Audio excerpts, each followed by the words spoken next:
بسم الله الرحمن الرحيم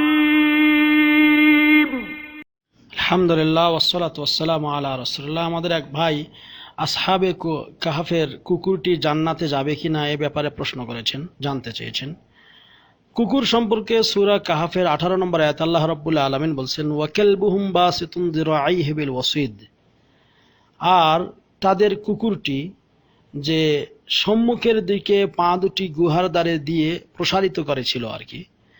তাই কুকুর সম্পর্কে এই কথা বলা হয়েছে। এবং কুকুর সম্পর্কে আরো আল্লাহ রাব্বুল আলামিন এখানে এই সূরায় বলেছেন যে তারা 3 জন ছিল, 4 জন কুকুর, আবার 4 জন ছিল 5 নম্বরে কুকুর, কেউ বলেছেন 5 নম্বরে ছিল 6 নম্বরে কুকুর, কেউ বলেছেন তারা 7 জন ছিল 8 নম্বরে কুকুর।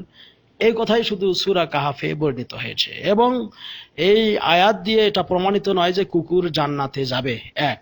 দ্বিতীয় নম্বর কথা, যে পশু পাখিদের সম্পর্কে, দাওয়াব সম্পর্কে আল্লাহ রাব্বুল আলামিন তারা জান্নাতে যাবে কিনা এ প্রসঙ্গে আল্লাহ রাব্বুল আলামিনের স্পষ্ট বাণী রয়েছে।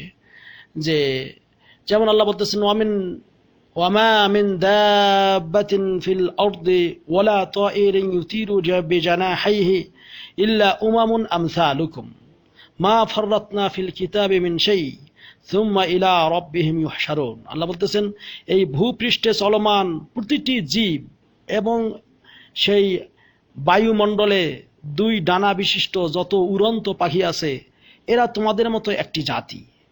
কিতাবে আমি কোনো বস্তুরই কথা লিপিবদ্ধ করা ছাড়িনি, অতঃপর তাদের সকলকে তাদের প্রতিপালকের নিকটে সমবেত করা হবে। অর্থাৎ আল্লাহর কাছে কিয়ামতের দিন পশু পাখি জীব জন্তু সবাই উঠবে।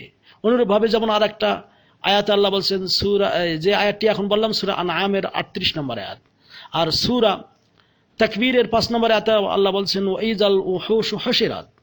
আর যখন পশু পাখি এগুলা সব কিছুকে, জীব জন্তুকে একত্রিত করা হবে, অর্থাৎ কিয়ামতের দিন এইগুলো একত্রিত হবে।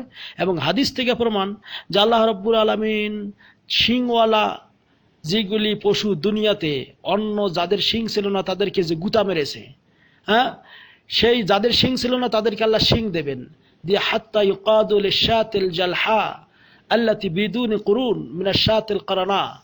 অর্থাৎ শিং ছাড়া যে সমস্ত প্রাণী ছিল তাদেরকে শিং দিয়ে এরা ওদেরকে ওই পরিমাণ গুতা দেবে। এটা মুসলিম শরীফে বর্ণিত রয়েছে। তো এই আয়াতগুলি দিয়ে আমরা যেগুলো বুঝতে পারলাম যে পশু পাখিও কিয়ামতের দিন উঠবে, কিন্তু এদের পরিণতিটা কি হবে, পরিণতি সম্পর্কে সূরা নাবার শেষে 40 নম্বর আয়াতে আল্লাহ বলতেছেন যে যখন প্রত্যেকটা মানুষকে তাদের কর্মফল ইত্যাদি দেয়া হবে, আর এইগুলি দেখে ওয়ায়াকুলুল কাফির ইয়া লাইতানি কুনতু তুরাবা, আর সেই সমস্ত ওই পশু পাখিগুলি সবাইকে তাদের যখন বিচার কার্য শেষ হয়ে যাবে তখন তাদেরকে আল্লাহ বলবেন, কুনু তুরাবা, তোমরা সবাই মাটি হয়ে যাও। আর এটা দেখে ওয়ায়াকুলুল কাফির, কাফির বলবে, ইয়া লাইতানি কুনতু তুরাবা, হায় আফসোস আমিও যদি মাটি হয়ে যেতাম। তাহলে পশু পাখি পৃথিবীতে যা কিছু আছে কিয়ামতের দিন উঠবে ঠিকই, তাদেরও বিচার হাসর হবে, কিন্তু তারা জান্নাতে যাবে এরকম কোনো দলিল আমাদের জানা নাই। এবং এরকম কোনো দলিল কোরআন এবং হাদিসে বর্ণিত হয়নি। কোরআন এবং হাদিসে যেটা বর্ণিত হয়নি, যেটা আসেনি, সেটা বলা এটা অন্যায় কথা, গুনাহের কথা, এবং এটা আকীদাও রাখা যাবে না, এই বিশ্বাসও করা যাবে না।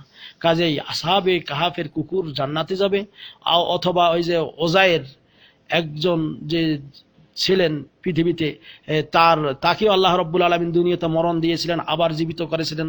তার সঙ্গে যে গাধা ছিল সেটাও মারা গেছে, সে গাধাও যে আবার সেই জান্নাতে যাবে অনেকে বলেন। এরকম কোনো প্রমাণ কোরআন এবং হাদিসে নেই। যেটা নেই সেটা আমাদের বলা উচিত নয়, যেটা আছে সেটাই বলবো। হাযা ওয়াল্লাহু আ'লাম বিসওয়াব ওয়া সাল্লাল্লাহু আলা নবিয়িনা মুহাম্মদ। আসসালামু আলাইকুম ওয়া রাহমাতুল্লাহ।